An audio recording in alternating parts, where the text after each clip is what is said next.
குறள் 42.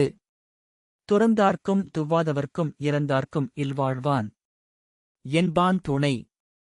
பொருள்: பற்றுகளைத் துறந்த துறவிகளுக்கும், வறுமையால் உணவின்றி தவிக்கும் ஏழைகளுக்கும், திக்கற்ற நிலையில் தன்னிடமே வந்து இறந்தவர்களுக்கும், அல்லது ஆதரவற்ற நிலையில் இருப்பவர்களுக்கும் இல்லறம் நடத்துபவனே சிறந்த துணையாவான். விளக்கம்: துறந்தார் உலகப் பற்றுகளை நீக்கிய பெரியோர்கள்.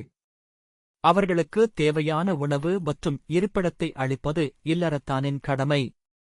துவாதவர் வறுமையின் காரணமாக தமக்குத் தாமே உதவிக் கொள்ள முடியாத எளியவர்கள். இறந்தார் இங்கே இறந்தார் என்பது ஆதரவற்ற நிலையில் இறந்து போனவர்களையும் குறிக்கும். அவர்களுக்கான இறுதிச் சடங்குகளைச் செய்தல் அல்லது திக்கற்று தன்னிடம் வந்து அடைக்கலமானவர்களையும் குறிக்கும். இல்லறத்தில் இருப்பவன் தன் குடும்பத்தை மட்டும் கவனித்துக் கொள்ளாமல் சமூகத்தில் தேவையுள்ள இவர்களுக்கும் உறுதுணையாக இருக்க வேண்டும் என வள்ளுவர் வலியுறுத்துகிறார்.